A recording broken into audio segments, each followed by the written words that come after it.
আজকে শুভ জন্মাষ্টমীতে সবাই সকলকে প্রণাম।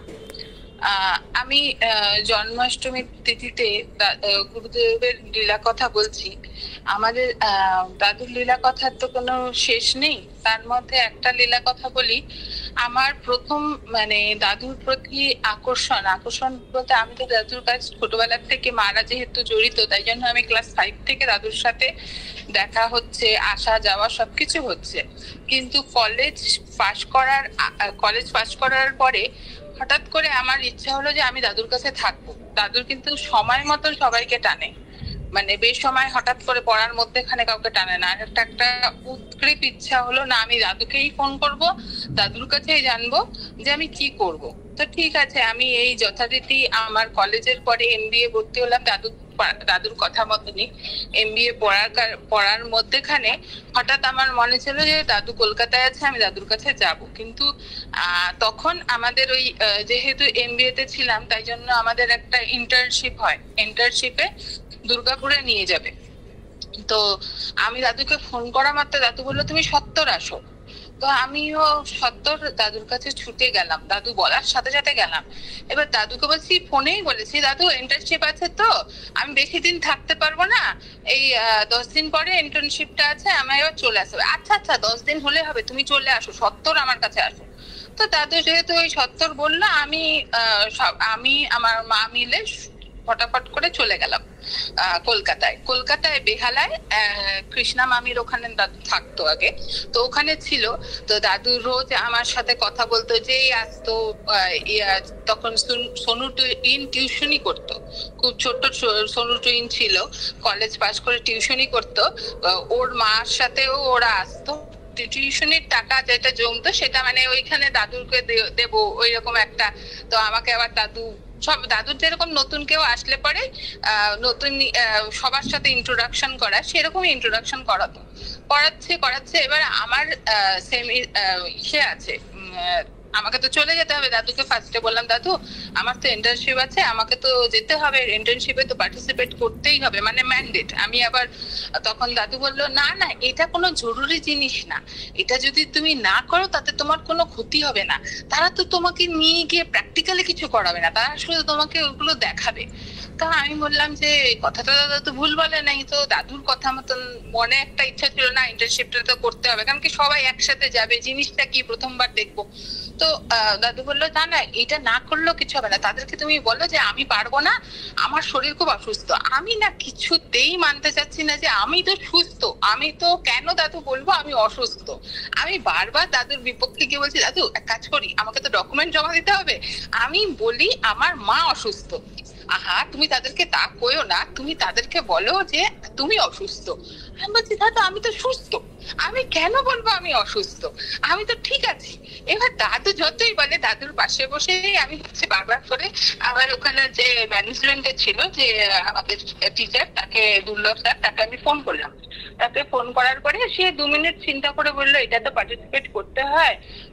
তো আমি কিন্তু মার শরীর অসুস্থটাই বলেছি, দাদুর সামনে বসেও আমি দাদুর কথাও শুনিনি, কারণ কি আমি তো নিজেকে মনে করছি আমি সম্পূর্ণ সুস্থ।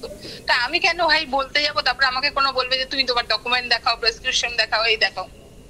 তা আমি বললাম যে ঠিক আছে, আমি বারবার বলে যাচ্ছি যে মা অসুস্থ, তা আমার মাকে ছেড়ে এই মুহূর্তে কলকাতা থেকে যাওয়া সম্ভব না। স্যার কিছুক্ষণ 5 মিনিট চিন্তা করে বললেন, আচ্ছা এটা এমন কোনো ইম্পর্টেন্স না, যা কিছু প্র্যাকটিক্যাল হবে তোকে আমি পরে প্রোভাইড করে দেবো, তুই করে নিস। আমি বললাম ঠিক আছে স্যার, যা যা হবে আমি সবার থেকে শেয়ার করে নেবো। আর গ্রুপে আমার তখন ওই গ্রুপটা খুব ভালো ছিল, তারা আমাকে প্রচুর হেল্প করেছে। আমার কাছে ল্যাপটপ ছিল না, তারা কোনো সময় তাদের ল্যাপটপ আমাকে দিয়ে দিয়েছে। কোনো বই, তখন তো দামি দামি বই লাগতো, সবসময় সব বই কেনা সম্ভব না সবার, তো ওই এক একজন এক একটা বই দিয়ে দিত। তো ওরকম করে আমার হয়ে যেত। তা আমি বললাম ঠিক আছে দাদু যেহেতু মানা করেছে, দাদু খুব খুশি যে আমি ইন্টার্নশিপটাতে যাইনি। বিশেষ করে যেদিন ইন্টার্নশিপ ছিল, সম্ভবত 10 অক্টোবরে আমার ইন্টার্নশিপ ছিল। হ্যাঁ হ্যাঁ, 8 অক্টোবর গেছি, 10 অক্টোবর আমার ইন্টার্নশিপ ছিল।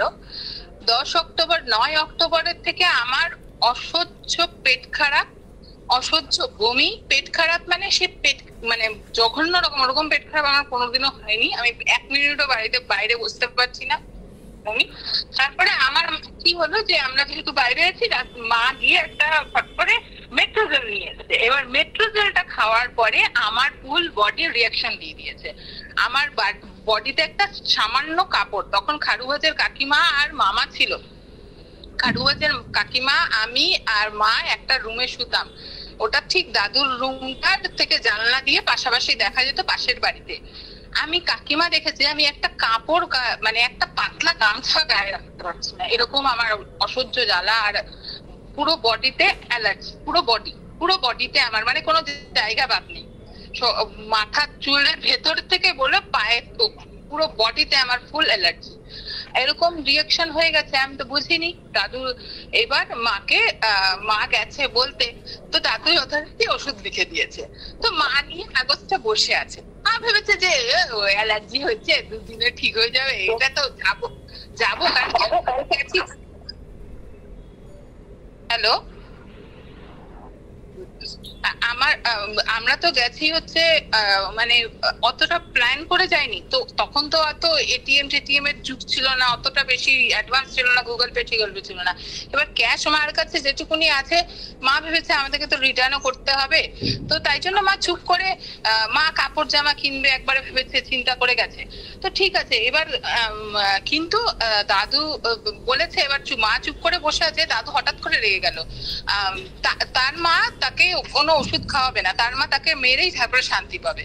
তার মা তাকে কোনো ওষুধ খাওয়াবে না। এই মা ভীষণ কৃপণ, দাদু যথারীতি বলে যাচ্ছে। এবার মা বুঝতে পেরে গেছে তখন যে ব্যাপারটা, জিনিসটা মানে সামান্য না, তার মানে আমার মেয়ের কিছু হতে পারে। তার সাথে সাথে খারুভাজের মামাকে বলেছে, মামা আমি কোথা থেকে ওষুধগুলো আনবো, তুমি কি এনে দিতে পারবে? তো বলছে হ্যাঁ পারবো। তারপরে দাদু সবার সাথে কথা বলছিল, কিন্তু দাদু হঠাৎ করে ঝাঁপ দিয়ে মামার কাছে এসেছে, মামা যাও তার ওষুধ আনো। তুমি এখন বড় বাজার যাও, তাড়াতাড়ি করে বড় বাজার যাও, তাড়াতাড়ি করে তার ওষুধ আনো। মানে দাদু উদ্গ্রীব হয়ে গেছে। দাদু তো বুঝতে পারছে যে আমার কি হয়েছে। মা আমাদের সাধারণ মানুষের পক্ষে তো সম্ভব না বোঝা। তো দাদু আমার টেস্ট কিভাবে করেছিল আমি বলি। আমরা যে ব্লাড টেস্ট করি, সবকিছু টেস্ট করি, দাদু আমার টেস্ট করেছিল। টেস্ট করাটা বলি, সুব্রত কাকু সবাই চেনে, আমাদের বাসধনীর ওখানে সুব্রত কাকুর বাড়ি। তখন গৃহপ্রবেশ হয়, গৃহপ্রবেশে প্রচুর আইটেম হয়েছিল। দাদু প্যাক করে সব খাবার আমার জন্য নিয়ে এসেছিল, আর আমাকে সামনে বসিয়ে এক একটা, জানেন আমার পনির ভীষণ ফেভারিট। দাদু ভালো মতন জানতো পনির, দাদু তো কোনো জিনিস অজানা না, দাদু ভালো মতন জানে যে আমার পনির ভীষণ প্রিয়। দাদু আমাকে খেতে দিল, আমি কিছুতেই খেতে পাচ্ছি না। আমি বলছি, দাদু আমার এগুলো দেখলে পরে কেমন যেন লাগছে, অস্বস্তি, আমি কিচ্ছু পারবো না খেতে। আচ্ছা তুই নষ্ট করবি না, কোনো ব্যাপার না। ওই বাচ্চা মাকে বললো যে মা যেটা ও ছেড়ে দেবে তুমি খেয়ে নি। তো বলছে যে আমি জানি ও খেতে পারবে না, কিন্তু আমাকে দাদু একটা একটা করে একটু একটু করে আইটেম দিল। তো আমি ডালটা দিয়ে খেলাম ঠিকঠাক, কিন্তু যেই পনিরটা দিল, আমি পনিরটা এক ফোঁটাও মুখে দিতে পারলাম না। একটুখানি দিয়ে দাদু টেস্ট করে নিল যে আমার কি হয়েছে ভিতরে। এইটুখানি দিয়ে এইটা দাও, দাদু চুজ করে দিচ্ছে কোন আইটেমটা আমাকে দিতে হবে। দাদু চুজ করে দিল, একটা করে আইটেম আমাকে দিচ্ছে, আর আমি বলছি দাদু আমার বুঝে এইটা খেয়ে তোর কি ফিল হচ্ছে। তো আমি এক একটা করে এক্সপ্লেন করছি যে এটা খেয়ে আমার নাকে গন্ধ লাগছে, এটা খেয়ে আমার বমি পাচ্ছে, এটা খেয়ে আমার অস্বস্তি লাগছে, এটা দেখলেই আমার বিরক্ত লেগে যাচ্ছে, দাদু আমি পারবোই না খেতে। তো যথারীতি আমি চলে গেলাম ওই রুমে। বলছে আচ্ছা তুই হাত মুখ ধুয়ে ওখানে গিয়ে শুয়ে থাক যা। তো আমি গিয়ে শুয়ে আছি। দাদু ওষুধ যেই মামাকে, দাদু তারপরেই কিন্তু ওষুধটা লিখেছে আমার ওই সেটা করার পরে, মানে আমার ওই টেস্টটা করার পরে তারপরে দাদু ওষুধটা লিখেছে। ওষুধটা লিখার পরে মামা তো গিয়ে বড়বাজার থেকে ওষুধগুলো নিয়ে আসলো। ওষুধগুলো আনার পরে দাদু এক লাফ দিয়ে খাট থেকে নেমে গেছে, এই তো ওষুধ এসছে। মানে যে না কত, মানে ওই যে বাচ্চাদের কাছে চকলেট আসলে যেরকম হয়, সেরকম ভাবে হা হা করে একটা হাসি দিয়ে, মা এইবার তোমার মেয়ে সুস্থ হবে বলে, মানে সেই খুশি। তো সাথে সাথে ওষুধগুলো দেখালো যে এই ওষুধগুলো খাওয়াও। এবার ওষুধগুলো খাওয়াচ্ছে, কিন্তু আমার তো হয় না। আমি গ্রিলের সামনে যাই ভোরবেলা, আমি সারা রাত্রি ঘুমাই না, কারণ কি আমি এক ফোঁটাও জামা রাখতে পারছিলাম না গায়ে।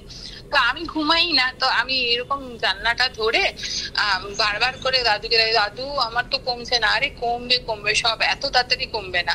তো তারপরে আমার এই ট্রিটমেন্ট চলাকালীন দাদু কিন্তু 3-4 দিন আমাদের সাথে ছিল। তারপরে দাদুর বাইরে যাওয়া ছিল। কিন্তু দাদু প্রত্যেক দিন, দাদু তারপরে বললো, মা তুমি বেহালার থেকে বেশি দূর, মানে আমাদের বাড়ি যাদবপুর, কিন্তু বললো যে মা তুমি অত দূরে তোমার মেয়েকে নিয়ে যেও না, তুমি নারায়ণ ঘোষের বাড়ি, মানে আমার বড় মাসির বাড়ি বেহালা পণ্যশ্রীতে, আর আমরা ছিলাম বেহালা চৌরাস্তার ওখানে। তো তখন বললো যে তুমি বেহালা পণ্যশ্রীতে চলে যাও, বেশি সময় লাগবে না, তোমার মেয়ে অতক্ষণ পারবে না ট্যাক্সিতে। তো দাদু বলার সাথে সাথে মা আমাকে নিয়ে ওখানে চলে গেল। ওখানে আমি আরো 15 দিন থাকলাম।